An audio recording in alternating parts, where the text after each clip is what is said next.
10 ఏళ్లలో బీఆర్ఎస్ చేసిన అప్పుల వివరాలపై సమగ్ర చర్చకు తాను ఇప్పటికీ సిద్ధమేనన్నారు మంత్రి జూపల్లి కృష్ణారావు.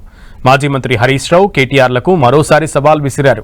తాను చేసిన ఆరోపణలు తప్పని రుజువు చేస్తే రాజీనామా చేసేందుకు కట్టుబడి ఉన్నట్లుగా పేర్కొన్నారు. సాయంత్రం 5 గంటలకు సోమాజిగూడ ప్రెస్ క్లబ్లో చర్చిద్దామని జూపల్లి సవాల్ విసిరారు.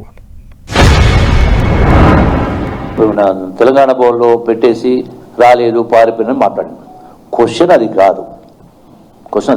అధ్యక్ష, మేము చేసిన నికర 3,85,340 కోట్లు. మా 10 ఏళ్ల పాలనలో తెచ్చిన అప్పు 4,26,499 కోట్లు. వీళ్ళు అసెంబ్లీలో భావమడ్డులు అసెంబ్లీ సాక్షిగా చెప్పిన మాటలు. మీరు దానికి కట్టుబడి ఉన్నారా? నేను మాట్లాడిన దానికి నేను కట్టుబడి ఉన్నా. నేను రాజీనామా చేయడానికి సిద్ధంగా ఉన్నా.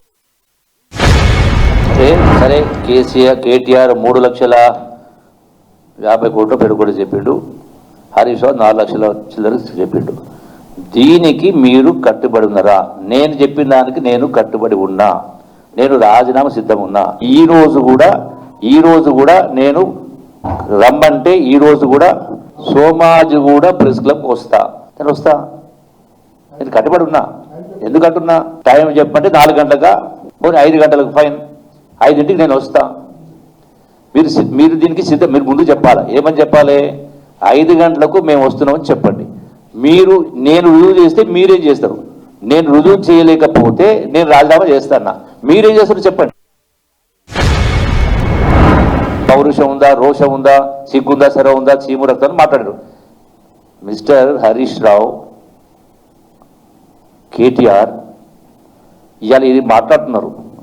మరి ఆనాడు పాలమూరు పౌరుషం, రోషం, చీము రక్తం ఉంది కాబట్టే ఇచ్చిన మాట కడుపడి 3.5 సంవత్సరాల మంత్రి పదవికి, ఎమ్మెల్యే పదవికి రాజీనామా చేసిరు. నా చరిత్ర తెలుసుకోండి. మీరు నా చరిత్ర తెలుసుకోండి.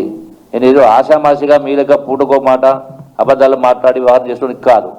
నేను మాట మాట్లాడినంటే దానికి కట్టుబడి ఉంటా. ఇప్పటిదాకా ఉన్నా, రేపుడు ఉంటా, ఇప్పుడు ఉంటా, రేపు ఉంటా.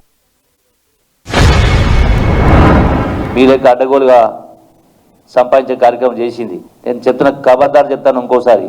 అడ్డగోలు మాటలు మాట్లాడి అడ్డగోలు ఆరోపణ చేస్తే మర్యాద ఉండదు, పద్ధతి కూడా కాదు. ఇప్పుడు నేను గౌరవంగా సంబోధిస్తున్నా. హరీష్ రావు గారు, కేటీఆర్ రామారావు గారు, కేసీఆర్ గారు, దీనికి మీరు సమాధానం పంపండి.